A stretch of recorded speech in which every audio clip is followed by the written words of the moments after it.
My job, well, it's pretty simple. I listen, I watch, and I write it all down. What you're about to hear are the pieces I've managed to collect. Just fragments, really.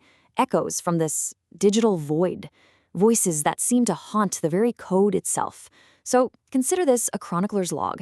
I'm trying to map this simulated reality, using the whispers of the people who live here. All right, let's begin. Okay, log entry, start. The first thing I recorded, it wasn't a time or a place. It was just a feeling. A question, really, from a voice with no body, just hanging there in the static. Yeah, that's it. That's the first thing I ever heard in here, completely out of nowhere. It came from this figure I later learned was called the guard. What a way to start, right?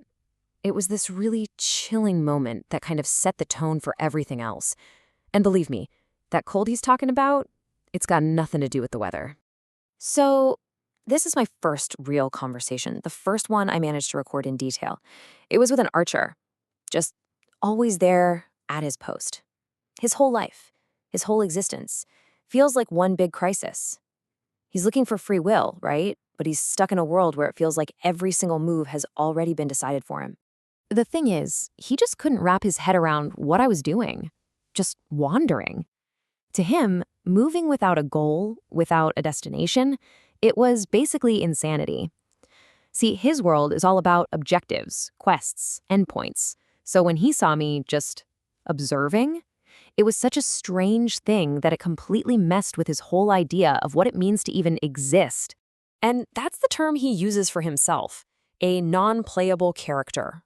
What's so fascinating, so haunting, really, is that he uses the jargon of his own world to talk about this deep existential fear. He's self-aware enough to know he's a construct, just a bunch of scripts, but he has absolutely no power to change a single line of his code. And that right there, that's his prison. It's not made of steel bars or stone walls, it's made of narrative. He's stuck inside a story he has no control over, and that's really the heart of his sadness, isn't it?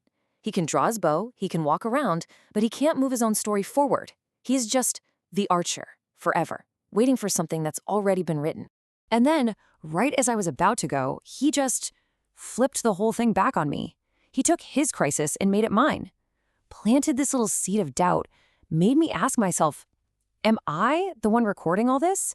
Am I any more free? Or is there someone somewhere writing my story too? Man, that question, it really stuck with me. All right, so the next entry in the log, it's a completely different vibe. I met this character who, wasn't like the archer at all. Instead of fighting the system, he seemed to be enjoying how ridiculous it all was. He's a sea captain, just sitting there in a digital port, and he talks in these strange riddles, almost like he's happy to be part of the whole charade. I mean, listen to how he says hello. It's this bizarre mix of old-timey talk and logic that just goes in circles. And honestly, it's a perfect reflection of his whole worldview. He's all about propping up a system that just cancels itself out over and over again. And the craziest part is, he even admits it's all just some artificially constructed edifice. So here's the key thing, right? He knows he's just a tiny cog in this huge, unfair machine. But unlike the archer, he's not sad about it. He's found a totally different way to cope. He actually wears his powerlessness like a badge of honor. He finds his freedom, not by fighting back, but by just proudly accepting his role. And this was the last thing he told me. His advice, I guess. He's convinced that having motivations is pointless because everything just leads to nothing anyway. So for him, the answer isn't to go looking for some grand purpose. It's to embrace the total meaninglessness of everything and to do it with a smile. That's his way out. Okay, so the next log entry, this one's different. This person wasn't sad about her role, and she definitely wasn't celebrating it. She was actively trying to get out, an astronaut. But she wasn't lost in outer space. She was lost in a system she hated. And she was looking to the laws of physics, of all things, as her escape hatch. The very first thing she said, you could just hear the desperation. She was looking for something real, something solid, like Mars, something she could prove existed. It's like she was anchored to the real physical world, but she felt trapped by just the random cruelty of the social world she was stuck in. And this this really gets to the core of what she's dealing with. She's got these two opposing ideas. On one side, you have the objective clockwork, the universe, right? Predictable, mechanical, impartial, like a black hole. It just does what it does. On the other side, you have the malevolent artifice, the cruel, made-up rules of society that people use to justify hurting each other. See, a black hole just consumes. It doesn't need to make up excuses for why. And to her, that honesty, that lack of pretend reasons, is almost a comfort. And this is where her desperate hope lies. She's looking at theoretical physics, not to become powerful, but just for the chance, maybe, to turn back time. She's trying to use the fundamental, unbreakable laws of the universe to fix the damage done by the broken, unjust laws of this made-up world. It's this tiny glimmer of hope, you know? Grounded in science, her last-ditch effort against all this cruelty. The next entry. This one goes deeper. This is where I came face to face with the core logic of this whole place. I ended up recording two voices. The first was just pure, unfiltered cruelty. And the second was the broken echo that the first one left behind. It's the guard again, the same one who asked me about the cold at the very beginning. And this is his philosophy, his whole guiding principle, said without a trace of emotion. Just a simple, predatory idea that feels like the very bedrock of this whole abyss. But this is what's truly terrifying. His cruelty, it wasn't his own idea. It was sanctioned. He talks about being mandated to cause destruction, and he says it with this joy. And that's the tipping point, isn't it? That's when one person's hate becomes an evil system. The system didn't just look the other way. It handed him the weapon and told him to use it. He actually laughs at the idea of needing a reason. He thinks his way is better, more beautiful, because it's so pure. It's hatred with no motive, just malice for the sake of malice.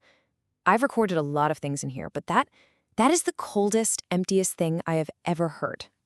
And after the guards stopped talking, there was just silence. This really heavy, broken silence. And then something else. Another voice. Barely a whisper. All broken up. The echo. This is the voice of the one they called the Kiwi. It's talking about a memory, a time before it all happened. This dream of flying that was just shattered by this sudden fall into what it calls hell. The trauma is just, it's so deep, the words can barely stay in one piece. And listen to how it describes what hurt it. It wasn't one person. It was a liminal beast made out of collectivity. The system itself, the whole group, empowered by that mandated cruelty we heard about, it turned into a monster that whispered this poison, a promise that the suffering would never, ever end. Log entry, end. The voices are gone now, but the echoes, they're still here. The archer, wondering if he's free. The captain, proud to be a cog. The astronaut, hoping science can save her. The guard, enjoying his mandated evil. And the Kiwi, shattered by it all. They're all in here now, in the log. You know, I started this log to try and understand this place, to figure out what it is. But after listening to all this, I'm just left with a final question.